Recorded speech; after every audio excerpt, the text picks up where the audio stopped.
Tywin Lannister. Has there ever been a better candidate at playing the Game of Thrones than this man? A tactical, strategical and militant genius that single-handedly not only ensured his family's survival, but actually seen House Lannister return to prestige and greatness. Said to be the man who truly ruled the Seven Kingdoms when he served as Hand of the King to King Aerys Targaryen II, Tywin has always appeared to be able to think ahead in light of many opposing obstacles. In today's video, I'm going to take you through the entire life of Tywin Lannister, from his early days in Casterly Rock up until his death at the hands of his own son Tyrion. Welcome to Game of Thronelore. This is the life of Tywin Lannister.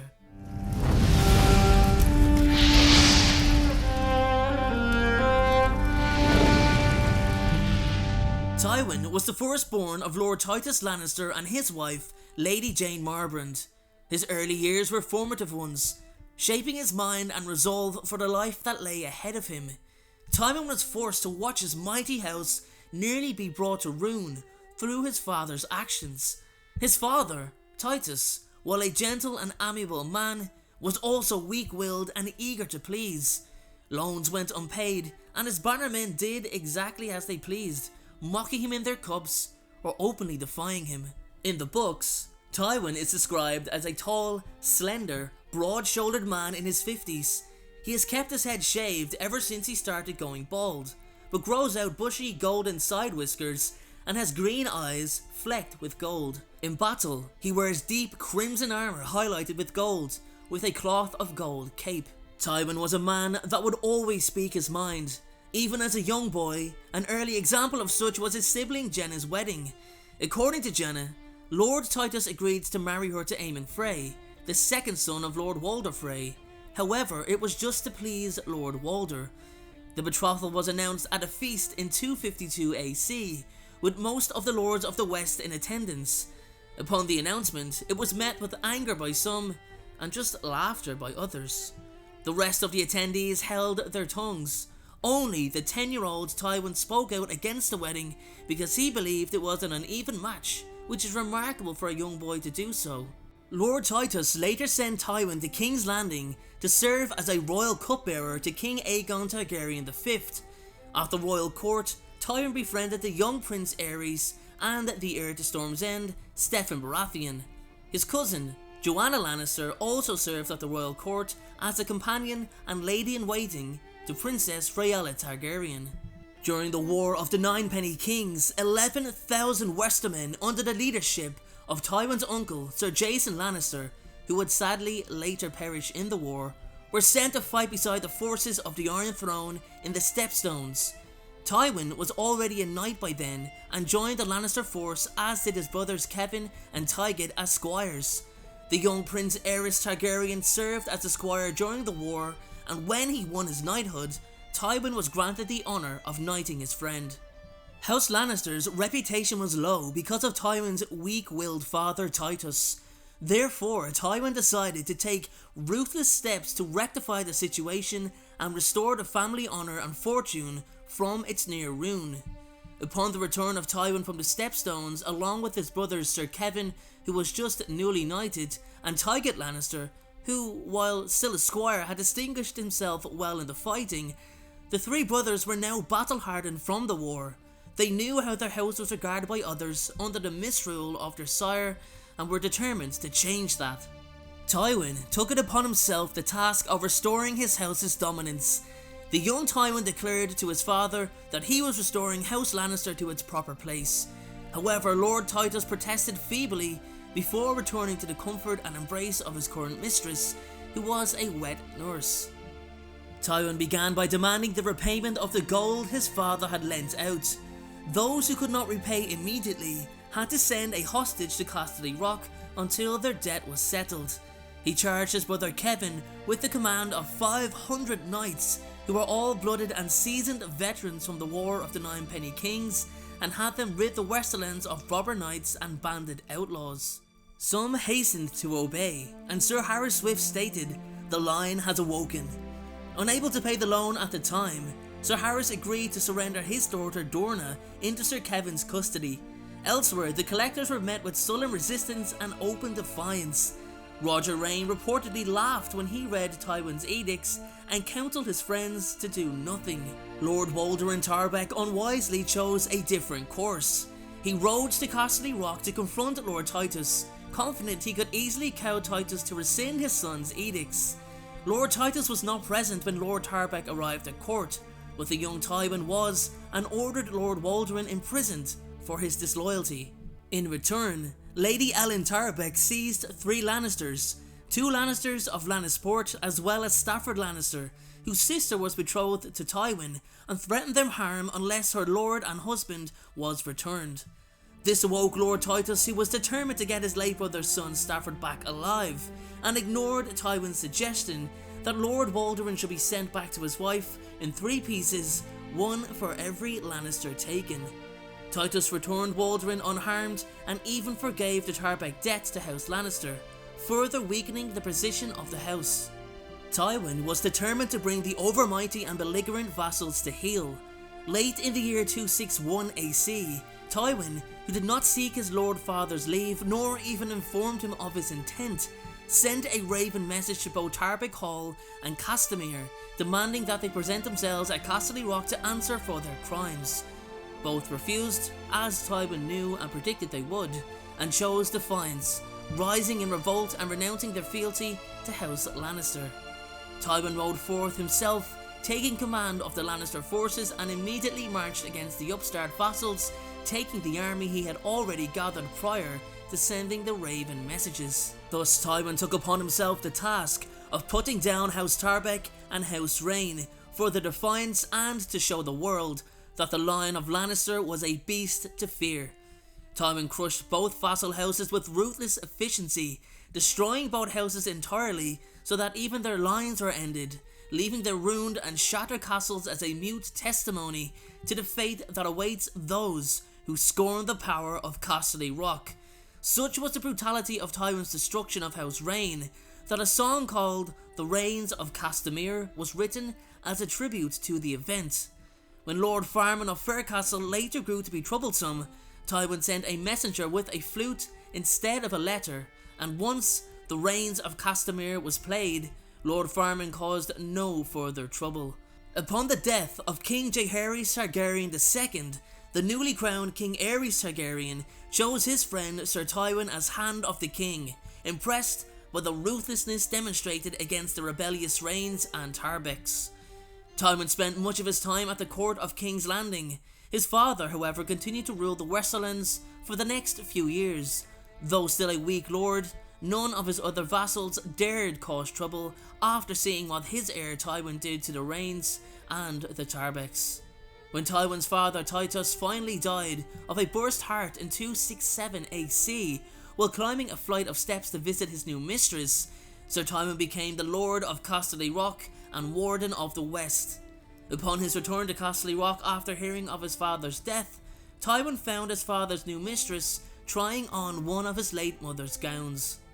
Tywin had learned that while he was away serving at King's Landing, his father's mistress, the daughter of a chandler, dominated Titus utterly, ordering about the household knights and dismissing servants, and helping herself to his late wife's jewellery. Tywin had her stripped naked and forced the sobbing woman to walk the streets of Lannisport to confess to every man she met that she was a thief and a harlot before banishing her from the Westerlands. An interesting fact about Tywin Lannister is that he never laughed or was even seen laughing. He mistrusted laughter, hearing too much of it directed at his father and House Lannister in his youth. Tywin also seldom smiled when he was young and never smiled again after his wife's death. Tywin married his cousin Joanna Lannister, and from all reports the marriage was a happy one. Joanna Lannister said that Tywin actually smiled on the day he wed Joanna. It was said that though Tywin ruled the Seven Kingdoms as Hand, he was ruled at home by his lady wife. Joanna gave him twins, Cersei and Jaime, that he hoped would one day be Queen of Westeros and Lord of Casterly Rock respectively, but then disaster struck when his beloved wife died, giving birth to their third child, Tyrion, considered a hideous monster. Tywin was completely devastated by Joanna's untimely death and took no further wife. Targaryen Lannister once told his nephew Tyrion that the best part of Tywin died when Joanna did. Tywin proved himself a brilliant administrator in the position of Hand of the King and held the post for 20 years of peace and plenty. Some people joked that it was he and not the king who really ruled the land. It ended when Aerys' increasing paranoia and jealousy drove the two into several bitter disagreements. According to Sir Barristan Selmy, Aerys lusted after Tywin's wife when she was alive, which caused further friction between the two. Tension increased at the tournament in honour of Viserys' birth in Lannisport in 276 AC, when Aerys refused Tywin's offer to betroth Cersei to his heir Prince Rhaegar. In 281 AC, Aerys raised Jaime, Tywin's 15-year-old son, to the Kingsguard, robbing Tywin of his prized heir. Tywin understood that the king's motivations were to make Jaime a hostage to use against his father. Upset at Aerys' treatment of Jaime at the tourney of Harrenhal, Tywin resigned his post on some thin pretext and returned to Casterly Rock. When Robert's rebellion began, Lord Tywin sat at Casterly Rock and waited, ignoring King Aerys' orders to arm, taking no side until after Robert Baratheon's decisive victory at the Battle of the Trident. After the battle, Tywin mustered his forces and rode to the capital of King's Landing. After Aerys was convinced by Grand Maester Pycelle that Tywin had come to aid him, he ordered the gates of the city opened for Tywin. The Westermen then proceeded to sack the city. Aerys was killed by Jaime before Tywin's forces arrived in the Red Keep, but Gregor Clegane and Amory Lorch, knights sworn to Tywin and under Tywin's orders, slew Rhaegar's wife Elia of Dorne and her two young children, Rhaenys and Aegon. Tywin wrapped the bodies in crimson Lannister cloaks to better conceal the blood, and presented them to Robert Baratheon as a token of fealty, while earning House Lannister the hatred of both House Martell of Dorne and the population of King's Landing. This act also secured the marriage of the new king, Robert Baratheon I, to Tywin's daughter Cersei, whose proposed betrothal to Prince Rhaegar Targaryen had been rejected by Aerys, much to Tywin's bitter disappointment. Cersei's marriage to the new, young and popular king did much to make up for Tywin's earlier disappointment. After the rebellion, Tywin returned to Casterly Rock, where he continued to serve as Lord and Warden of the West. In 289 AC, Lord Balon Greyjoy began Greyjoy's rebellion against King Robert by burning the Lannister fleet anchored at Lannisport. After the defeat of the Greyjoys, Tywin rebuilt his fleet and hosted another tourney at Lannisport. Due to King Robert's financial mismanagement of the realm, as well as his own new connection to the throne by marriage, Lord Tywin frequently lent money to the crown, placing the court in King's Landing in debt of over 3 million gold dragons to House Lannister. Tywin Lannister is an able and shrewd ruler who brought great prosperity during his tenures as the King's Hand. The common folk of Lannisport cheered twice as loud for Tywin at the tourney for King Aerys II as they did for their actual king. Even so, Tywin is more respected than loved in the Westerlands, and he became despised in King's Landing after his house treacherously sacked the city. Believed to be responsible for hiring an assassin to murder Bran Stark while he lay in a coma, Tywin's son Tyrion is arrested at the inn at the Crossroads by Catelyn Stark, the wife of Eddard Stark, currently Hand of the King. She takes him to her sister Lysa at the Eyrie for trial. Though Tywin does not care about Tyrion's welfare, he sees the arrest and kidnapping as a direct slight on House Lannister's honour, which he will not tolerate. In response, Tywin sends Sir Gregor Clegane and the Mountain's men, disguised as brigands, to sack and pillage various villages and hamlets across the Riverlands, Catelyn's homeland.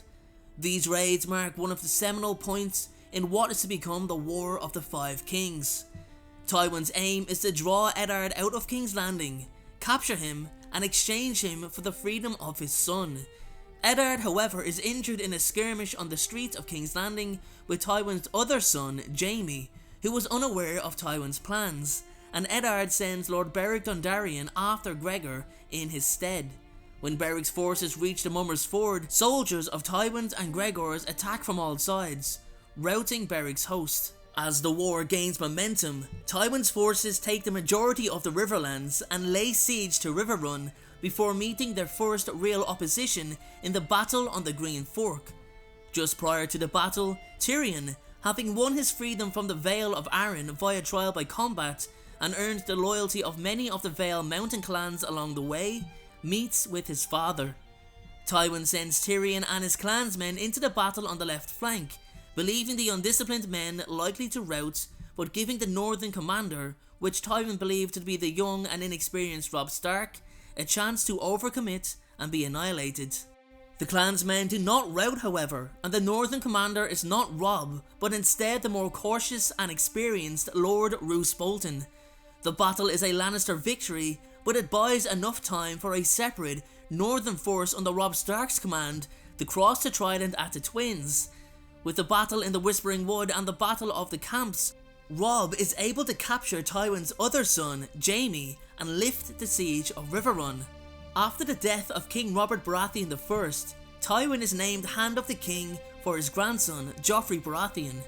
Tywin does not trust the jackanapes on the Small Council, Master of Coin Peter Baelish, Pycelle, and Master of Whispers Varys. After the battle, he sends Tyrion to King's Landing to serve as Hand in his stead, control the Small Council and Joffrey, and to prepare the city's defences in anticipation of an attack from one or both of Robert's brothers Stannis and Renly, while Tywin manages the war with the North and the Riverlands. The loss of Riverrun means that Tywin is not able to pursue and destroy Roose Bolton's forces. Instead, he marches south to Harrenhal while he ponders his next move. Lannister men in the Riverlands are harassed by Beric Dondarrion's outlaw brotherhood, despite Beric having been reported as slain several times. Robb Stark, now the King of the North, marches from Riverrun and invades the Westerlands, smashing a new Lannister host being raised and trained by Stafford Lannister at Oxcross, and turning his forces loose to scour the Westerlands. When Renly Baratheon is mysteriously killed and the loyalties of his men disputed, Tywin leaves Harrenhal and marches his forces west in pursuit of Robb, gambling that Stannis will be occupied with the siege of Storm's End. With Tywin gone, however, the brave companions abandon the Lannister cause and betray Harrenhal to Lord Bolton.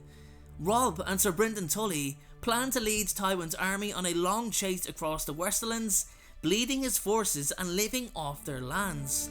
However, Sir Edmure Tully, who has been tasked with holding Riverrun but is unaware of Robb's plan, meets Tywin's army in the field in the Battle of the Fords. Tywin's forces are bloodied and thrown back, but the delay allows word to reach Tywin that Stannis has unexpectedly taken formidable Storm's End and laid claim to much of Renly's army, and that he is marching and sailing on King's Landing with an enormous force. Tywin turns his host southeast on a forced march to the headwaters of the Blackwater Rush. They then join with the forces of Lord Mace Tyrell at Tumbler's Falls. Sailing together on barges down the Blackwater Rush, the Lannisters and Tyrells arrive just in time for the waning moments of the Battle of the Blackwater, where they are able to break and drive away the majority of Stannis' army, which had been on the cusp of victory, by taking them in the flank. Tywin is declared saviour of the city by King Joffrey Baratheon I. Tywin's son Tyrion, who had done much for the city's defences, is critically wounded in the fighting. Tywin's timely arrival at the Battle of the Blackwater allows him to take the majority of the credit for the Lannister victory. He assumes his official position as King Joffrey's hand, while giving Tyrion, after his recovery, the position of Master of Coin, which Tyrion sees as a demotion and an insult. Tywin then arranges for Tyrion to be wed to Sansa Stark before she can be betrothed to Willis Tyrell, giving him claim over Winterfell and directly denying Tyrion's ambition to inherit Casterly Rock. He also makes plans to find a suitor to marry his widowed daughter Queen Cersei, though they are never realised. He offers her to Willis Tyrell, but Mace Tyrell, after being hectored by his mother Elena, refuses the match. Tywin demands that Tyrion act as if the offer were never made.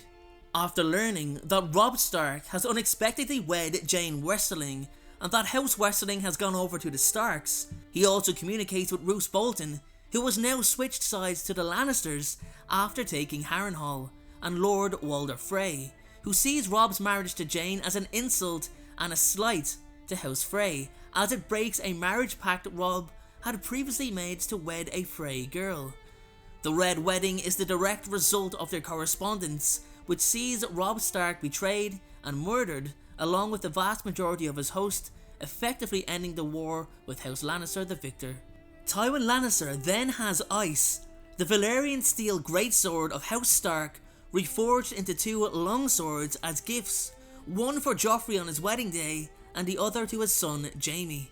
Not long after, King Joffrey is poisoned and dies at the feast following his wedding to Margaery Tyrell. Tywin's son Tyrion is falsely accused for the crime, and Tywin agrees to be one of Tyrion's 3 judges, alongside Oberyn Martell and Mace Tyrell, at his trial. When it becomes clear that he is going to be found guilty, Tyrion demands trial by combat, and Oberyn surprisingly volunteers to champion him. Cersei, being Tyrion's accuser, selects Sir Gregor Clegane to represent the crown. Gregor, despite being poisoned by Oberyn during the trial, wins the duel, slaying Oberyn, and Tyrion is thus found guilty. Tywin faces huge political ramifications from the trial. Before slaying Oberyn, Gregor roars his guilt in slaying Elia Martell and her son Aegon for all the realm to hear. I killed her children, then I raped her, then I smashed her head in like this. Tywin fears Dorne might join Stannis Baratheon, which could prolong the war for years. He plans on having Gregor executed to appease House Martell, but needs it to be seen to be the King's Justice who carries out the deed, not poison. Tywin commands Pycelle to heal Gregor, but Pycelle's efforts prove fruitless. Awaiting his sentencing, Tyrion is freed from the Red Keep's dungeon by his brother Jaime and a very reluctant Varys. During his escape, Jaime reveals the truth about Tyrion's first wife Tisha, saying she was not a whore, but a girl just met on the road, and Tywin had made Jaime speak the lie to Tyrion. Tyrion is enraged by this, and has Varys show him to a ladder that leads directly into the Tower of the Hand, Tywin's residence. Tyrion there finds his ex-lover Shae in Tywin's bed, wearing nothing but his father's golden chain of office. Tyrion strangles her to death with it. He then takes a crossbow from the wall and finds Tywin in the privy and confronts him about Tisha. Tywin remains belligerent, repeatedly calling her a whore, which Tyrion sees as the final insult, shooting him through his bowels with the crossbow, mortally wounding him. Tywin dies while seated on the privy, and after his body is discovered, it is prepared for a state burial. Cersei has the Kettlebacks remove the body of Shae and swears she will have the tongue removed of any man who mentions Shae was ever there. The remains of Lord Tywin are shown for 7 days in the Great Sept of Baelor before making its way west with an entourage of knights and lords from the Westerlands. The smell of the body is so bad that many of the mourners grow sick or faint from being too near. A drying of the mouth also causes Tywin's lips to curl up and make him appear to smile. This greatly disturbs Jaime and Cersei, who are all too aware that their father seldom, if never, smiled. Tywin Lannister was a man to be reckoned with, single-handedly restoring House Lannister to greatness and prestige. It was not an over-exaggeration when he was labelled as the man who truly ruled when he was Aerys Targaryen's hand, and it is safe to say it was the same case when he served as Joffrey's hand also. His death at the hands of his own son Tyrion was probably the result of one of the very few times he underestimated someone. He still remains a very memorable character with a story definitely worth being told. Thank you so much for watching. I truly appreciate your support. Everyone, notifications of uploads are more important than ever, so please, if you haven't already, turn those notifications on to make sure you're notified the moment my video goes live. Making videos is what I love to do, it's my dream and my passion. However, it does cost time and money to produce this content, so if you have $1 to spare to support me on Patreon in exchange for some exclusive unseen content, then you can click the Patreon link below or at the end of this video. Please only support me if you can afford it. and make sure to follow me on Instagram at InstaDNJ and on Twitter at PotterFolklore. Check out my other videos appearing on screen, and please make sure, most importantly, to hit that subscribe button. Thanks again everyone, and please have a great day.